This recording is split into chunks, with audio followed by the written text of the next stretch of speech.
Hello friends, आज हम पढ़ेंगे एक्ट ऑफ 1990 में जो सुधार हुए थे उसमें कुछ दोष रह गए थे।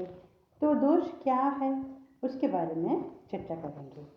तो 1909 का जो अधिनियम था उसका जो लेखा जोखा था वो क्या था उसके बारे में।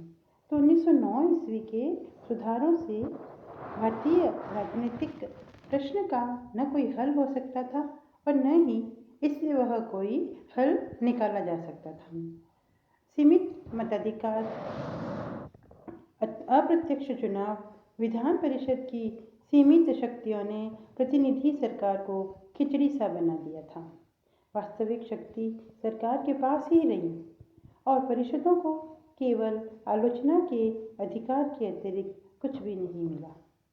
इस अधिनियम के प्रमुख दोष जो थे वे इस प्रकार से हैं जिसको हम अध्ययन की सुविधा की दृष्टि से अलग अलग भागों में बांट सकते हैं। तो पहला होगा भारतीयों को निराशा। भारतीय लोग देश में उत्तरदायी सरकार की स्थापना के लिए आंदोलन कर रहे थे, लेकिन अधिनियम ने उनकी आशा पर पानी फेर दिया। इस अधिनियम के द्वारा अंग्रेजों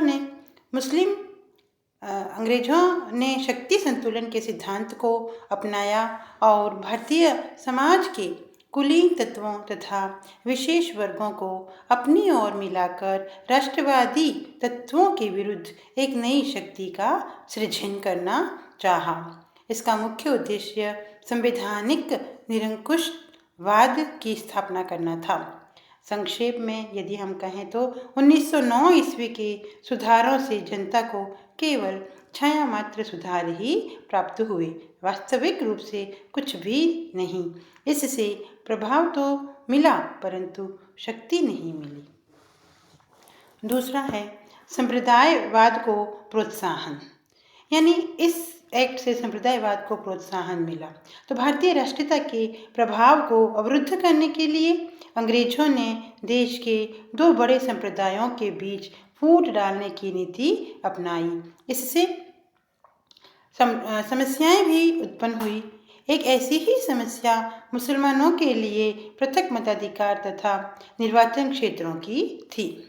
मुसलमानों के राजनीतिक महत्व के लिए उन्हें न केवल पृथक प्रतिनिधित्व दिया गया बल्कि उनकी साम्राज्य की सेवा के लिए उन्हें अपनी संख्या से कहीं अधिक प्रतिनिधित्व दे दिया गया। देश की अन्य धार्मिक इकाइयां इस अन्याय को सहन नहीं कर सकी थी। इस प्रकार सिखों ने अपने अधिकारों के लिए लड़ाई करी और 1919 में उन्हें भी विशेष प्रतिनिधित्व मिल गया। 1909 के इस एक्ट के द्वारा इस प्रकार से संप्रदायवाद को बढ़ावा मिला। शताब्दियों से बनाई गई हमारी भारतीय राष्ट्रीय एकता एक ही चोट में समाप्त कर दी गई। तब महात्मा गांधी ने भी कहा था कि मार्ले मिंटो सुधारों ने हमारा सर्वनाश कर दिया। आज हम इतना ही चर्चा करेंगे। अगले वीडियो में शेष बचे हुए दोषों के बारे में जानकारी प्राप्त करेंगे।